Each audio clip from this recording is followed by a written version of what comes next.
I think the IIT tag was helpful because, I mean, to put it as crudely as I can, it really helped me with my math score in GMAT. What do you feel is the value of the MBA that it still holds today? And have you really seen any shift in the perception towards an MBA degree?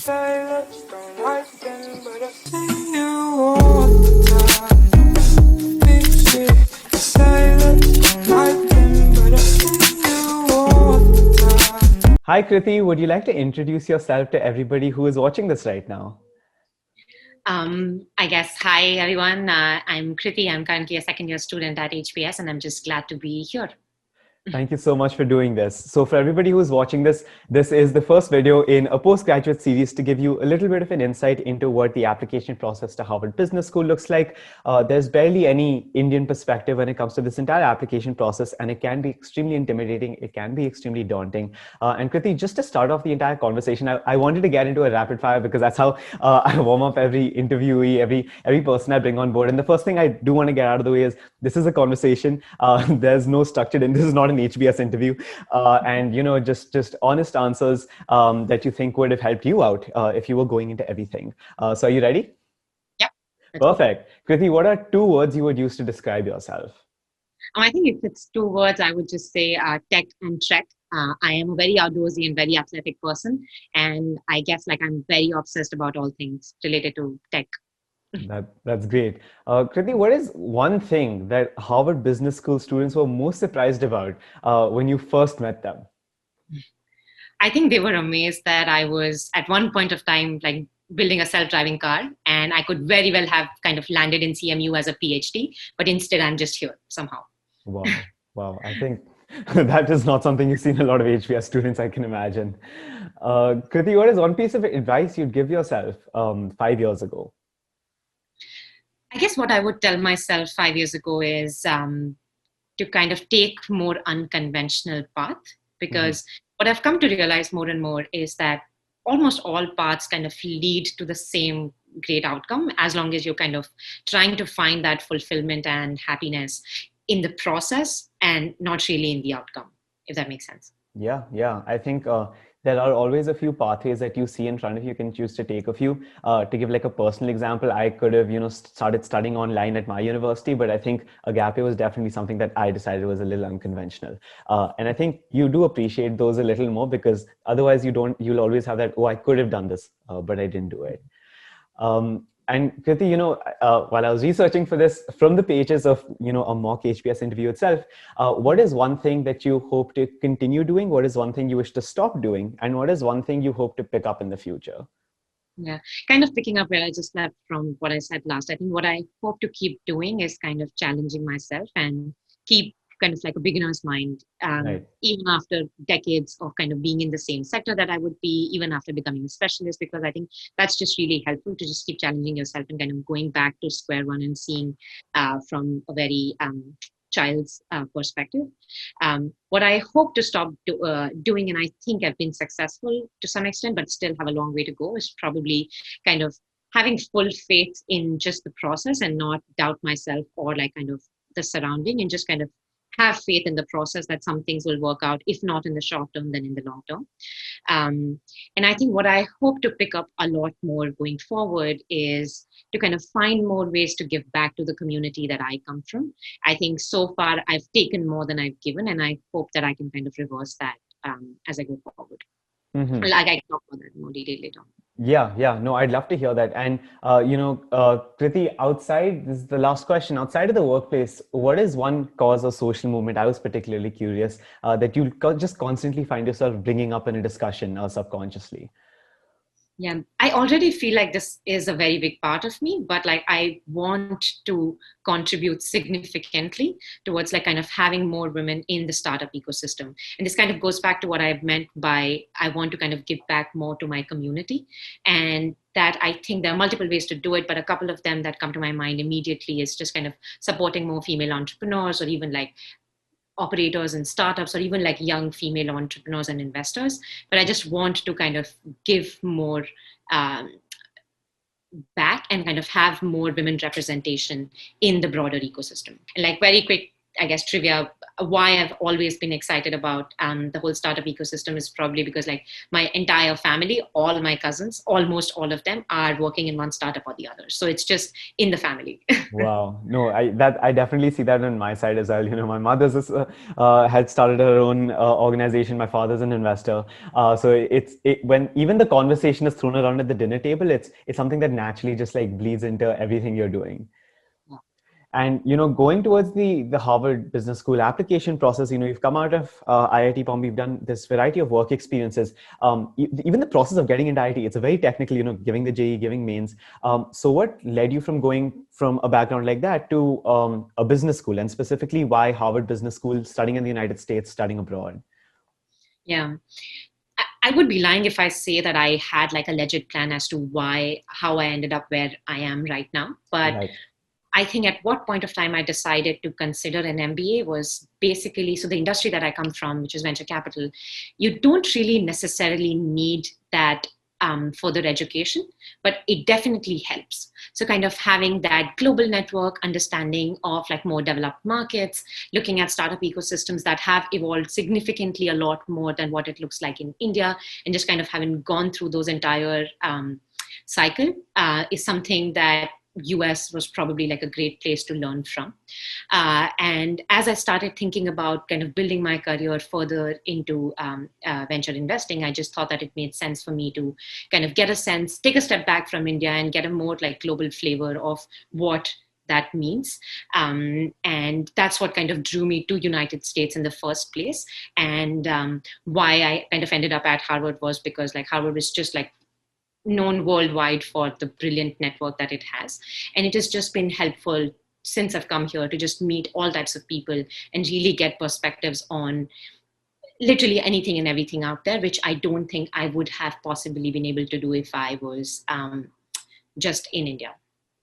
Right. I think the one thing that any institution in the US does, and I see this with undergrad universities as well, it just exposes you to a kind of diversity you've never almost seen before. And that's not just like diversity in race, but it's also like it's cognitive diversity, right? You're making people like think much more differently than you. And I think it's really helpful for you to grow in an environment like that. And even academically, like the case method that especially like HBS teaches, it just tells you that there is no right answer, but there is an answer that will be your answer, and you kind of live with that answer. You find a way to justify that and kind of work with it, but there is no single right answer to any strategic question or to any big question that you might face as you run your company. Yeah, I can imagine that's a slightly frustrating initial step to take if you're coming from a very STEM oriented perspective where you're used to having answers and trying to find answers, definitive answers. Yeah. And so now going into, so you decided you wanted to apply to HBS. The benefits it had were definitely really extensive. Was it a little intimidating going into the whole application process? Where did you try to at least draw help from, or who did you try to seek help from going into the whole world of trying to get an MBA at one of the probably the best business school in the world? Yeah, I mean, honestly, it was very, very hard to navigate because, I mean, you don't really know much about what this process entails or what does this process need from you in the first place when you're sitting as remotely as you are from like all the action when you're in India. But what I actually ended up doing was that I definitely leaned a lot on my seniors from undergrad and kind of understood from them, like people who had kind of gone through those motions, just understood the pros and cons and what their entire experience through this process themselves was, not just the application, but what the MBA looked like for them. So it was just leaning into a lot of my seniors from undergrad to understand what this process can kind of give you. And then kind of leaning on to my mentors from work to understand if that would really kind of add that kind of value to my professional career. And once those two things started aligning and I kind of realized that I want to kind of give it a try and apply to HBS, I leaned in significantly on my close friends and family. So when I would write my essay and I wrote my entire application, I literally gave it to a couple of people who knew me very well. And Right. I asked them to kind of go through the entire application and tell me if that resonated with the person they knew. And I kept on iterating until it was, and that's when I kind of knew that the application was very authentic and powerful. At the same time, obviously, with the process and some of the other things, I definitely took a help from one of the MBA consultants as well, who can kind of help you understand what that process can look like and put timelines to everything and see if you're kind of right on track, if you're missing something, and kind of keep that high level of like project management going on for you. Mm-hmm. And, just a very specific question. And first of all, it's so great to see you leveraging, just like gaining the support of everybody who's around you. I think that's so important. And I think a lot of people underestimate the value of the network that is around them, even friends and family, when it comes to something as personal as your college essays. They know you really well. And, one of the most helpful tips I've heard is like, if someone picks up your application and your name is not there and they read it, would they be able to associate this with you? Does it have that level of does your personality just shine through the paper? And onto that small question, how did the whole, something I hear about is this IIT tag, right? How did that entire environment, how did the name help you, or did it propel you in any way when you were going through this entire process? I think the IIT tag was helpful because, I mean, to put it as crudely as I can, it really helped me with my math score in GMAT, because you're just prepared for a certain degree of rigor in mathematics that your GMAT becomes a relatively easier hurdle to cross. But the IIT tag overall, I think, was very helpful while I was kind of putting together my application, because for somebody, again, who's sitting so remotely at HBS, they might not know what an XYZ university in India might stand for, but they definitely are familiar with IIT by now because of all the good deeds that our alumni have done. And so I think it was definitely helpful to validate where I went for my undergrad. And if I could double click on that with a certain GPA that kind of made sense for HBS, I knew that on that front, I was taken care of. There's a certain amount of verification that gets ticked off when you're coming from an institution like that, because then they don't have to doubt, the first 10 questions they have. And those are usually the ones that, it's the most gray because you don't know where a student is coming from. And once you get that context checked, then you can really move on to the other parts of the application and they can focus on you a lot more. And, going towards a little bit more into the specifics of the application timeline, when exactly did you start planning to apply? When did you take your GMAT, for example? And, what was the whole standardized aspect of it? So I'm not the best benchmark here because I ended up getting very lucky by not putting as many hours. But I think what a typical timeline would look like is probably starting 3 to 4 months before the deadline. I'd recommend, like, if you start 4 months before, start preparing for your GMAT, and you do that for the first month and a half maybe, and write the exam. And then after that, you have almost like 2.5 months to start writing your essay and to look at what your letters of recommendation would look like and all the nitty-gritties, and then kind of finalizing that through those 2.5 months is good enough time for you to produce a great application. It might vary for people depending on just how hectic their day jobs are. If you have the leverage where you can pull out more number of hours, maybe you can manage with lesser, or if you have a very busy schedule, you might need more. So kind of depends on that, but I would say the average roughly is between 3 to 4 months.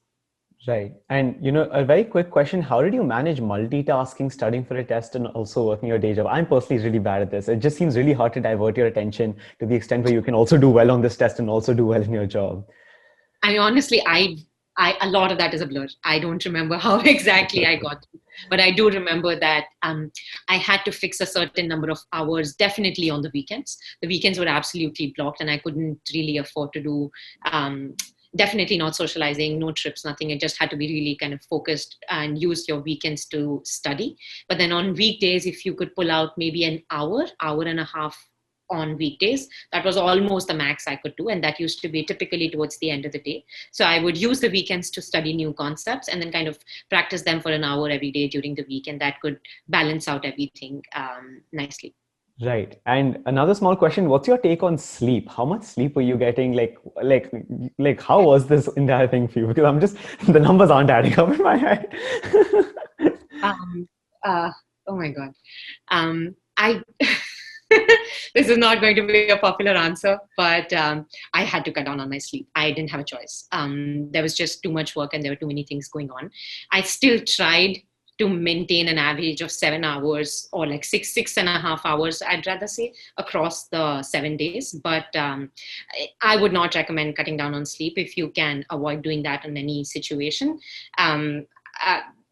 that should be almost your last resort. If you can cut down on anything and every other distraction, and if you can just be a lot more efficient during your work or everything else, I would just hands down recommend that.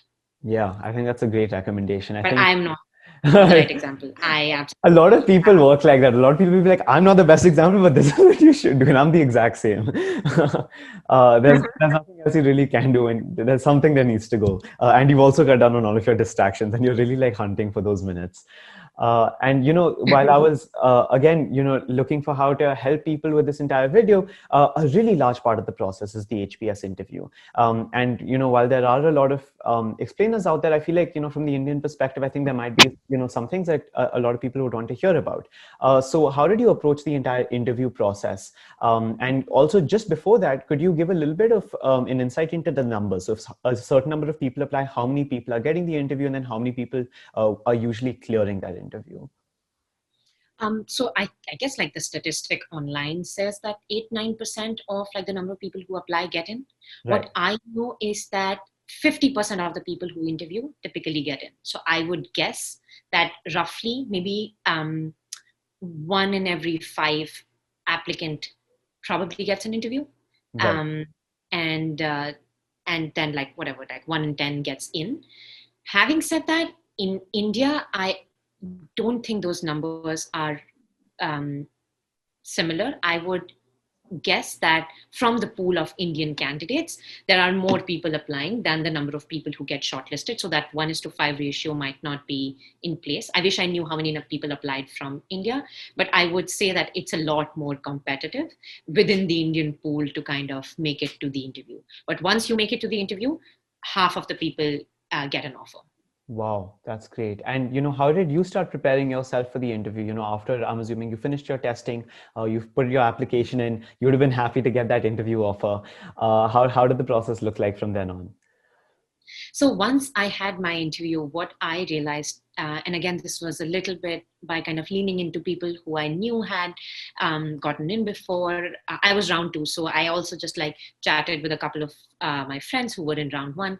My realization after all of that was that interview for HBS is basically a way for them to find those missing pieces in the story that you've built for them otherwise. So you have your application, you have an essay, you have these letters of recommendation, you have a resume.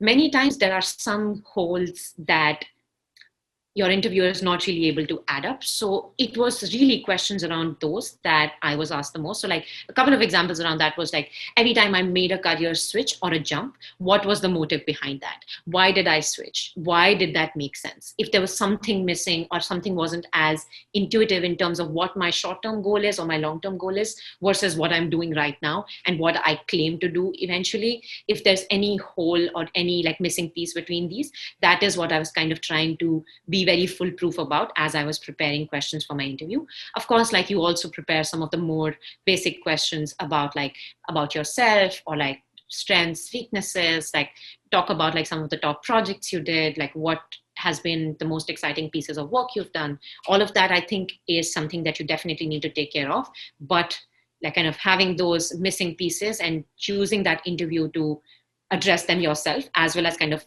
answer those questions if they come at you is, I guess, the best way to tackle the interview. Right. And I think that's a really great in-depth look into and window into how to research for these interviews. And then on the soft skills side, I think sometimes a lot of international applicants specifically face this struggle, you know, coming off as scripted. Maybe sometimes, you know, your communication flow might not be the best, or, you know, you might stumble a few times. So was there anything you did to remediate some of those things? Or, you know, if it didn't even happen to you, then how did you get to the level where communication was one of your strengths? Yeah, I think you're very right. I think that's something that, for better or for worse, I think Indian education doesn't really prepare you for that as much as like some of the other things that our education system prepares you for.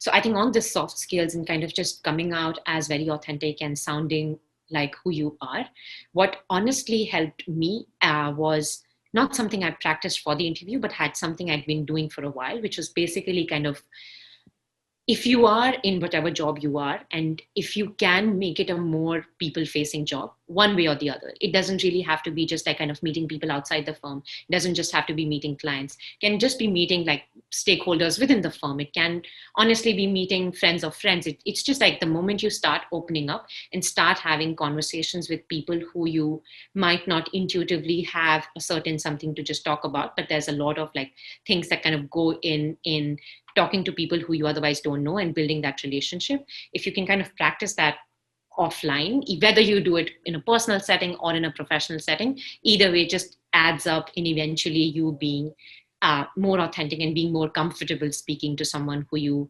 barely know, have hardly met, but want to have a great conversation with and kind of want to communicate your story.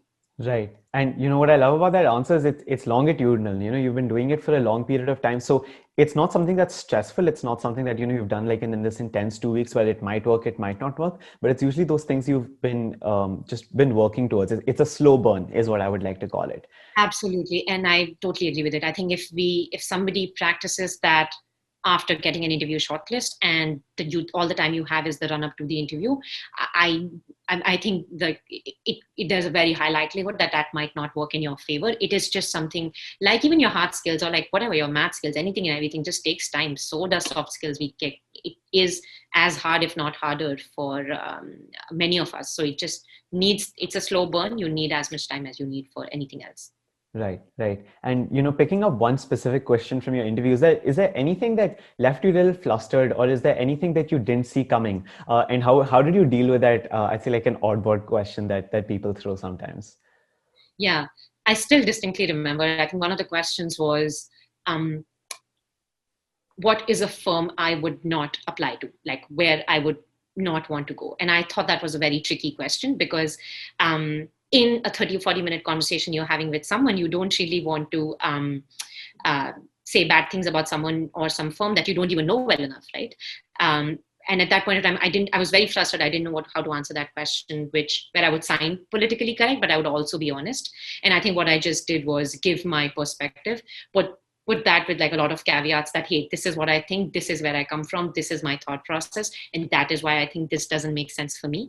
And I think the moment you kind of give all of that backstory and give your personal context before you say anything like that was just helpful. But that was one question I felt very confused about. Right. Yeah. I don't know how I'd answer that as well. I think a lot of people intuitively don't want to talk about anything bad or negative because, you know, whether it's the halo effect or the associative value, you don't want them to have even the words not or not good or bad or poor in their head when they're thinking about your application. It's, you know, it's very human to not want to answer like that. But, you know, just on that point, I also feel that was one of the questions that really changed the game for me in the interview. And I saw that shift in like the behavior of the interviewer as well, because if you can actually answer a question that might throw negative light on you along with someone, but at the same time, if you can kind of balance it out with reason, and at the same time, I mean, make sure that that's a personal opinion and that is subject to change if things change. As long as you're able to kind of communicate that and have that mindset where I'm very open to changing this view, it's actually rather more bonus points than just saying goody stuff about everyone. Right. And I think on that point about, you know, how the interviewer is looking at you, what do you believe their goal is? You know, are they trying to trip you up? Are they trying to assess how you're thinking? What do they try and do if you make a mistake, for example? How are they assessing you? I think the HBS interview is, first of all, it's just a conversation. It's not even an interview. And I don't think they're trying to trip you at all. They are genuinely very interested in you. They show that so like before my interviewer spent almost 30 minutes going through everything I had submitted all over again so that everything was fresh in her mind. It was almost like she knew me. And so in those 30, 40 minutes she has for the interview for you, she literally wants to know everything she doesn't know yet. So it is very conversational. It's very friendly. It almost always starts with like a very casual small talk, and then you kind of pick it up from there. And it's very, very conversational. So I would say, if you go in with the assumption that, oh, they're here to trick me or they're here to ask me a tough question, it's going to be like, that's not the right approach. The first approach should be, hey, this is somebody who knows me enough, but like wants to know more about me. And I'm just going to kind of give that window to this person and let them know everything there is about me. That's honestly the best mindset to go in with. Yeah, that's so nice to hear, actually. And then, on your actual HBS experience, you'd been to IIT before. So, was there any specific difference in learning? So, how has your MBA journey been so far for you? I think the biggest piece of difference, as I'll answer that question first, between IIT and like MBA at HBS, the academic rigor I would say was definitely a lot more at IIT as compared to MBA. But the focus on some of the soft skills, the focus on how to negotiate better, what's your ethical system, how do you drive leadership and happiness parallelly? What does leadership look like? Some of those things, something that I would have never learned at IIT, but it's something that my MBA journey has really taught me. Right. And you started your degree in 2019 and you're currently, sitting in 2021. So I'm assuming the pandemic really like sliced your degree. So how did all of that look for you? I'm very curious.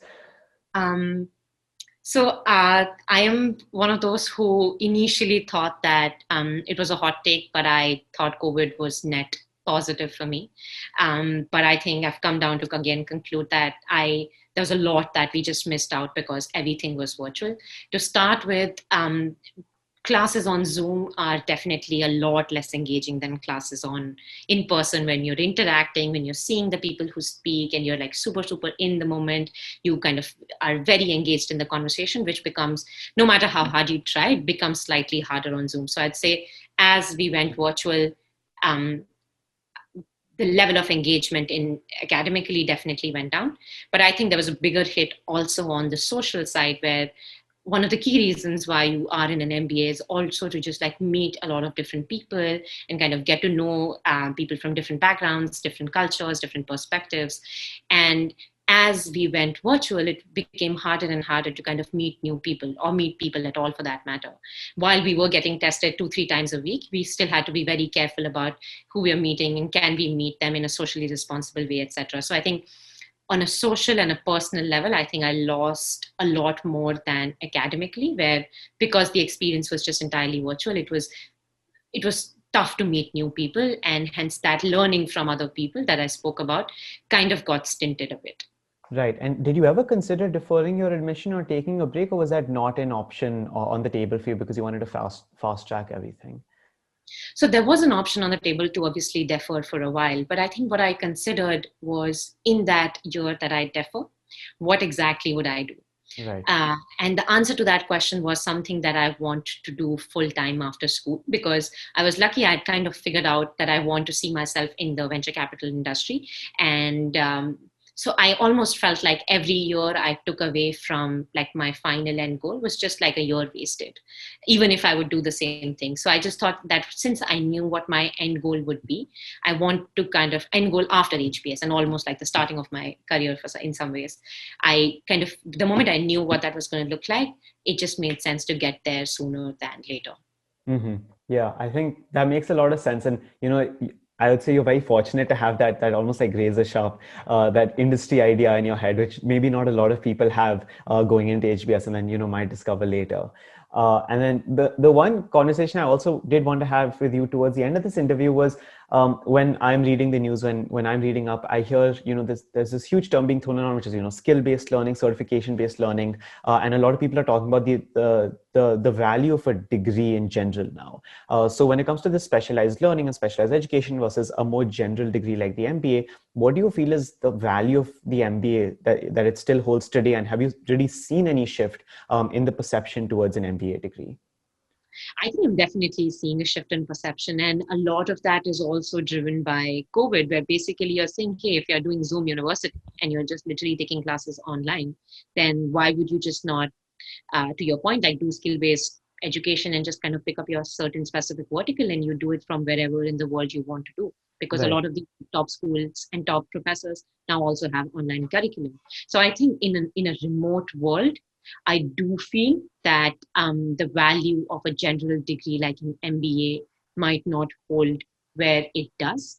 But at the same time, I feel like in a normal, like pre-pandemic world, what an MBA really brings over and above the education and what you learn is a lot of things that you don't really have in your curriculum, but some things that you actually pick up outside the classroom, right after the classroom, or over lunches and dinners, by talking to people, by kind of understanding different perspectives, by working on some projects together, by understanding how someone else did a certain thing while you would do it differently. I think a lot of those hands-on learning happens when you are on a campus where you interact with people who are absolutely brilliant and are happy to kind of share what they are good at. And that's the real learning an MBA holds, and not really just whatever is the textbook education or what you can kind of get online.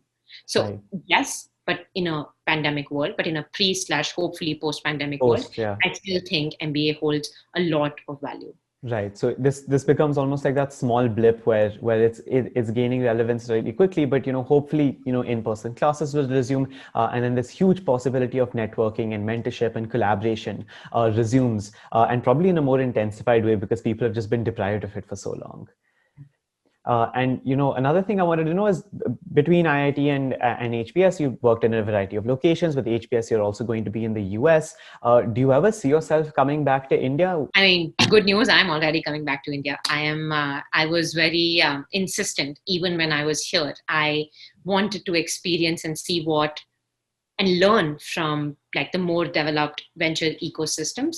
But at the same time, I was very aware of the fact that honestly, a lot of the big firms here are trying to move east and are trying to find more opportunities on our side of the continent, because that's where the next phase of growth is going to be.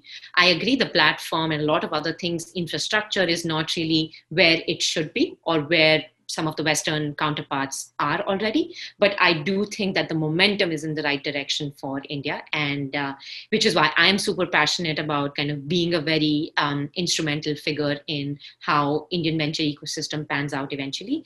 And I honestly can't wait to be back. That's so nice to hear. And a lot of people speak about the brain drain, and a lot like the most talented minds of India are leaving. But it's very refreshing to come across someone who really wants to come back. And the last question I have for you, Kriti, is what is one piece of advice you'd have for anybody who's aspiring to go to Harvard Business School and is beginning to work on their application process? I think this is going to sound a little non-typical advice, but I would basically suggest, and that's something, and I'm coming at it from like personal experience, where I get a lot of questions around, hey, since you did this and then you did this and you got into HBS, is this a path that I can take and then I will definitely get in? I think that's a very wrong approach. The right approach, honestly, is that you only have this age of your life once, where you are absolutely ready to work any number of hours. You're ready to put in all your heart to it. You're very passionate. You're trying to find what is that one thing that stands for you. Find that while you're working, instead of kind of finding a path that will take you somewhere. So kind of enjoy that process and that journey. And as long as you follow that path, which you are really passionate about, because if you are going to do tremendously well. And as long as you do tremendously well, you can kind of get into HBS or anywhere else in the world that you want to. Because ultimately, something I understood about HBS specifically is that they're looking for, they call it, it's almost like a cliche now, but like leaders who change the world. But somebody who's a leader is somebody who is truly passionate about whatever it is that they're doing. That does not have to fit into a certain criteria of banking, VC, PE, and then kind of this making sense. Sure, there are people who get in through that, and that's not wrong. Yes, there are people who are passionate about that. But for people who are not, don't push yourself into a caste that somebody else says makes sense for you to get somewhere. Just find your own place, find your own way of navigating your best years of your life. And as long as you kind of work hard, you will get wherever you need to. Perfect. I think that's really great advice. Thank you so much for doing this, Kriti. And I hope this helps as many people as it can who are aspiring to apply abroad. Thank you so much for this. Thanks, Shaurya. This was amazing. Thank you.